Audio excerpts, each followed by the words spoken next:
नमस्कार। तो कहिए कैसे हैं आप। मेरा नाम है राघव रघुवंशी। देखिए, मैनिफेस्टेशन कहता है कि अगर कुछ भी चाहिए तो प्रकृति से मांगिए, मगर मेरे साथ जो शख्स बैठे हुए हैं इनको प्रकृति से मांगने की जरूरत नहीं है। प्रकृति खुश होके इन्हें देती है, क्योंकि इन्होंने प्रकृति के लिए इतना किया है, अब प्रकृति इनके लिए कर रही है। सामने बैठे हुए हैं पीपल बाबा। नाम भले ही साधारण हो सकता है मगर शख्स साधारण नहीं है।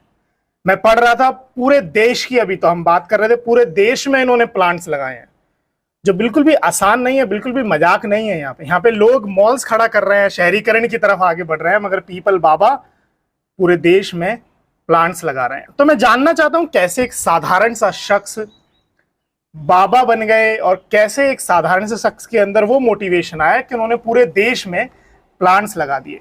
मैं आपके बारे में पढ़ रहा था कि आपके नाम के आगे स्वामी लगा हुआ है। तो एक साधारण सा शख्स स्वामी कैसे बन गया? आप स्वामी तो लग नहीं रहे आप। हाँ, अच्छा, मैं जैन परिवार से हूँ। मेरा जन्म का नाम जो है, मैं चंडीगढ़ में मेरी पैदाइश है, फौजी का बेटा हूँ।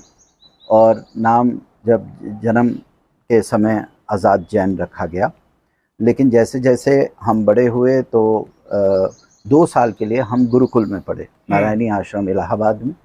और वहाँ पे हमारे जो आचार्य जी थे उन्होंने हमारा नाम जो है बदल के परिवर्तन रखा। तो हम कई दिन तक परिवर्तन जैन चलता रहा।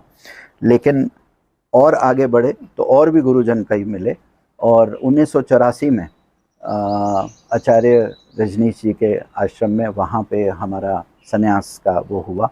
तो वहाँ पर हमारा पूरा नाम जो है स्वामी प्रेम परिवर्तन रखा गया। तो इस तरह से ये नाम आया।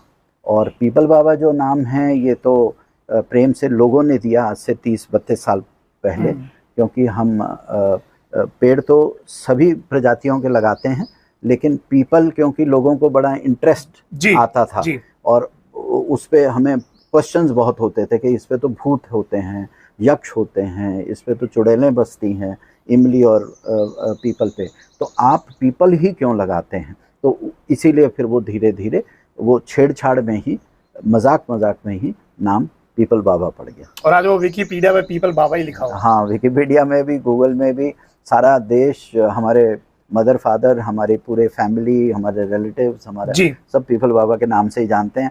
अब परिवर्तन जो मेरा लीगल नाम है उस नाम से कोई मुझे पुकारता ही नहीं। वैसे मैंने ये प्रश्न 6 नंबर पे लिखा था, क्या वास्तव में पीपल के पेड़ पे भूत होते हैं?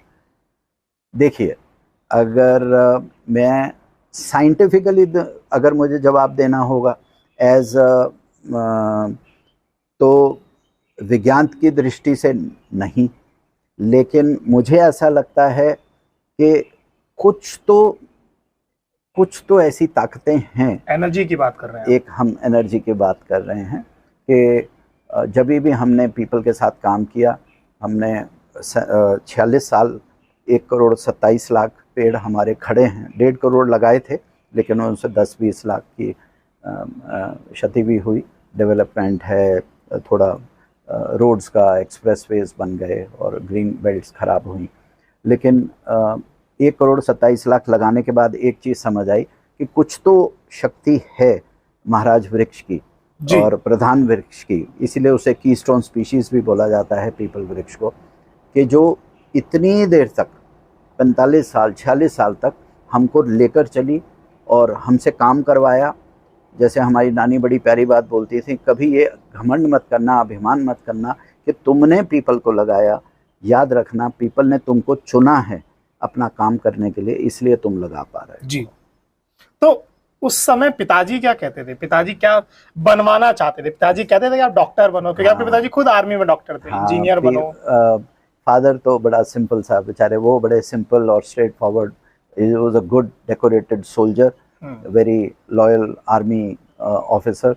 तो उनको ये था कि बेटा आर्मी में जाए और आर्मी में भी डॉक्टर बन के आए, बस उनका। तो जब पिताजी को पता लगा कि आप पर्यावरण वो करना चाहते हैं, हाँ, उनको पर्यावरण तो उस समय देखिए, वो ज़माना ऐसा था, ग्लोबल वार्मिंग, क्लाइमेट चेंज, पर्यावरण, ये शब्द ही नहीं थे, वोकैबुलरी ही नहीं थी। तो उनको तो ये कहता है यार क्या ये पेड़ पौधे लगाते रहो।